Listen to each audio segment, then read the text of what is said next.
Is Midday Live, Lance Creed and Dr. Drew. In just a minute, we'll be speaking to veteran fighter pilot and co-author of Survivor's Obligation, Chris Stricklin. You can follow him at Chris R Stricklin, Stricklin, and on Twitter, and ChrisStricklin.com. Of course, he's also part of Warriors Heart, WarriorsHeart.com. But let's give thanks to our veterans. Let's start with Chris Stricklin. Chris, thank you for joining us.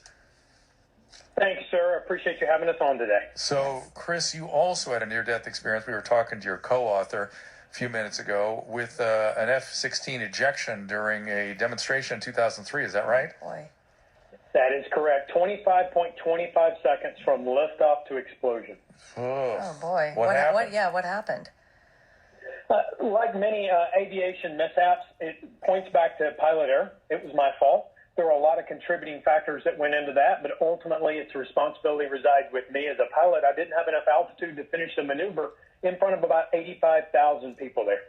Oh boy. And that's something. Yeah. Oh my gosh, you were part of the Thunderbirds. I'm just reading now. Oh boy. Oh my goodness. That's it. I've flown with the Blue Angels. I was invited to fly with the Thunderbirds, and I just never did because I was sick, and then I never went back and did it. But oh my goodness, and you guys are the best of the best too. It's an incredible training experience. About 4 months flying 3 times a day, 5 days a week to really hone the expertise and the experience and the skill to fly at those speeds, at those altitudes, at those distances from each other. But I think it's a great example of we can all have a bad day. Things can always go wrong. However, you yourself, I guess, didn't even speak about this for over a decade. We didn't. For 13 years, my wife and I didn't talk about it at all. And I don't recommend that. That's not the way to deal with trauma. I agree. Not talk about it. But tell us why you didn't talk about it. Was it shame? Was it you were trying to ignore it, like it would go away if you didn't talk about it? What were the things you were experiencing? I think it's easier if you don't talk about it. If you don't talk about it, it didn't happen. You know, that's a false assumption going into it. And it was easier for me and my family not to talk about it than it was to deal with the fact that today is a tomorrow I almost lost. The problem is that your body remembers it, even though your brain tries to ignore it, and your body is the repository of these horrible memories, and it will have its way with you. It will. Eventually it comes out. I always say we try to lock things in the closet in our mind, and eventually the door opens, and we need to deal with it. We need to have a support structure in place to deal with that. We need to have a team involved that can help us get past that trauma to grow into the tomorrow that we almost lost. And we're going to take a little break, but we're going to talk with you also about the post-traumatic growth that your partner was telling us about. Of course, Chris wrote the book, co-authored the book, Survivor's Obligation. We'll talk about that obligation as well. Okay, Chris? Thanks, sir. You got it. So what is the Survivor's Obligation and what is post-traumatic growth? He represents the Warriors Heart Foundation, a nonprofit organization that honors our warriors, the veterans, active military, law enforcement, and first responders who have dedicated their lives to defend our nation. ChrisStricklin.com, WarriorsHeart.com. Again, WarriorsHeart.com. Leanne Tweed and Dr. Drew. It's Midday Live, AM 790, KBC. From the Getty to the Galleria. Get it right. AM 790, KABC. It is Midday Live. Leanne Tweed and Dr. Drew. Our number is 800-222-5222. On this Veteran Day, America is the land of the free because of the brave. On this day, we thank and honor those who served, and we're speaking to a veteran presently, Chris Stricklin. You can follow him on Twitter at Chris R Stricklin, Chris C-H-R-I-S, ChrisStricklin.com, S-T-R-I-C-K-L-I-N, of WarriorsHeart.com. Chris survived an F-16 ejection following a what should we call it? A Thunderbird aeronautical maneuver that didn't go so well 25 seconds after takeoff. Yeah. As a result, Chris suffered a good deal of post-traumatic stress. He's written a book with Joel Neeb, whom we spoke to earlier. The book is Survivor's Obligation, and in there they talk about post-traumatic growth. Tell us about that, Chris.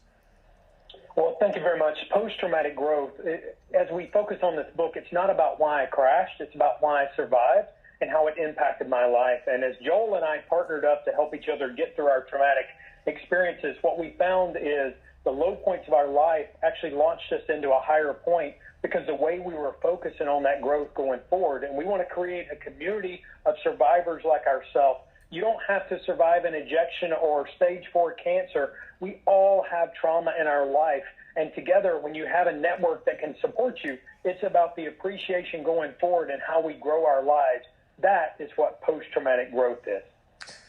Yeah, it's kind of leaning in, right? And it's relying on leaning into the fear and what's happening in your body, but also gaining the support of other people, and particularly people who understand or have experienced something similar to yourself.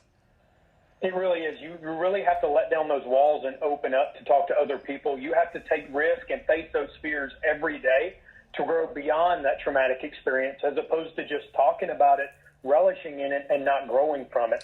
That's why we consider it post-traumatic growth. It's something we use that post-traumatic stress to launch ourselves into. And I think that if there are more, like you're talking about, Chris, having groups of, people that are supportive, and it doesn't matter what your experience was, but just that you have a shared experience of having trauma and then trying to move forward, it probably would help a lot more people come out and talk about their experiences, and not like you, for example, wait 13 years and just act like if I don't talk about it, it didn't happen. And then people can be more on a path to, healing and community faster than if they just ignore it and try to act like things didn't happen to them.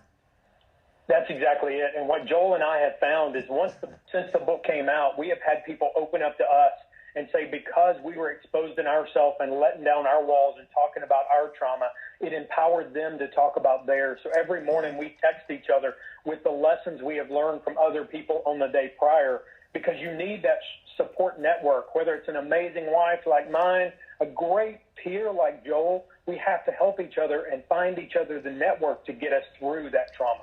There is sort of an interesting thing that happens in our brains when it comes to trauma, is we tend to move away from it. And we like you did for 10 years, pretend it didn't happen, pretend it didn't have the effect it's having on us.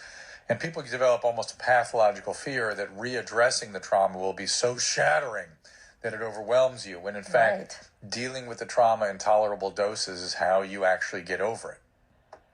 That's exactly it. And I will tell you that the joy that it has brought me to be able to sit here and tell you this story today, because I'll tell you, 2 years ago when Joel and I started writing this book, I could not stand up in public and admit what had happened or talk about the details of it because of the impact to me emotionally. And now I stand up and talk about it in front of audiences on your radio show.